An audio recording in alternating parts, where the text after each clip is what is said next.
Hey, what's up everyone? My name is Terrence and welcome to my channel. Today we're going to talk about 5 different things you want to go over on your car before you hit the track. So there's an upcoming drift event that I plan on attending, so I'm going to show you some of the footage as I go through and do these checks on my own car.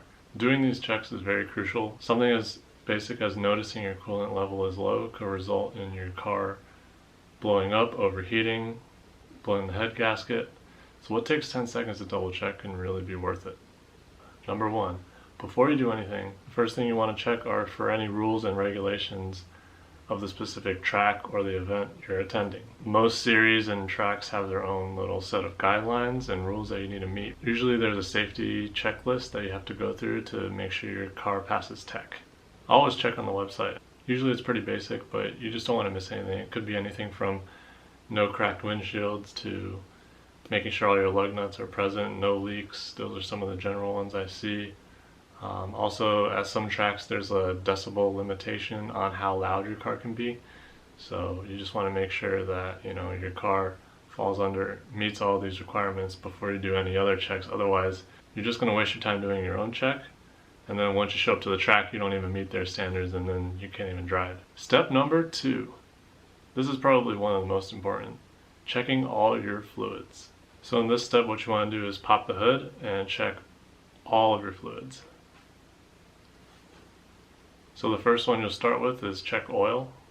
You want to make sure oil level is within spec, and also double check to make sure the oil looks clear and fresh, not dirty. If it's dirty, just do an oil change and just one less thing to worry about.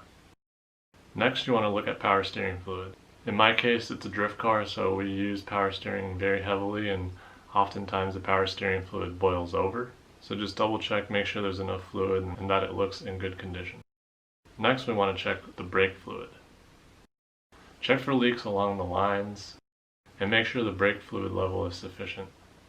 Also, make sure that it's not bubbling or having any weird discoloration. And the last fluid we'll check is the coolant. This, similar to the engine oil, is very critical to keeping your engine operating at proper temperatures and not overheating.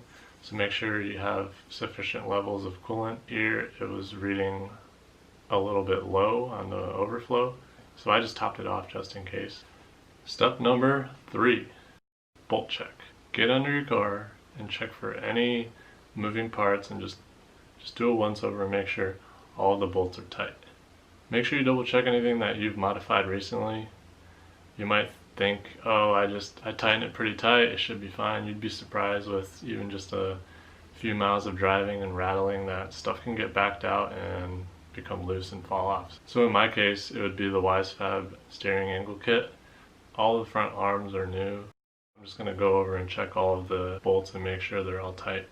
And then also I'm going to test from full lock to the left to full lock to the right and back and forth, just to make sure I'm not hitting anything or rubbing against anything that would cause any potential issues at the track. Step number 4, we're going to check the tires.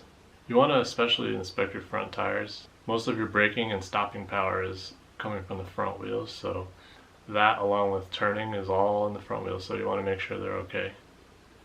Here I'm inspecting it or rotating the tire, checking for any punctures or bubbling of the tire on the sidewall. Also if it's scraped against anything, if there's concerning chunks of rubber missing.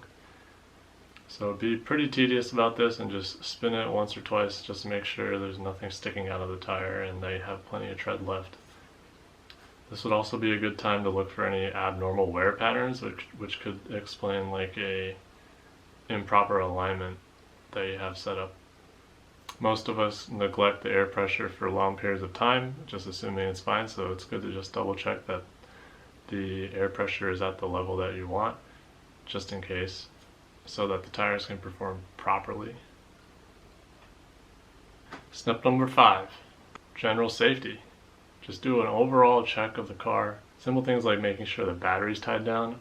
I just got this car off somebody last year and never actually checked the battery. It was actually not even tied down. So I just ran to AutoZone, got a universal bracket and tied it down. So I'm glad I did this check because this came up, and usually it's never an issue, but with a new car and some of the things were questionably done on the car, so glad I caught this before the track day. And then other basic things like making sure the seat is mounted properly. You don't want your seat wiggling, making sure your seat belt is operating correctly as well. Just all the basic safety things, and anything else that you could think of that is safety related, because safety should be your number one concern.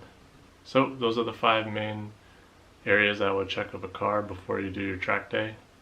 Of course, you can also go more into depth on anything and everything on the car. These are just the basic quick things that I check to make sure I'm okay. It's just one less thing to worry about. That way you can just focus on having fun driving. So I hope this helps you out for your next track day, and I'll catch you guys next time.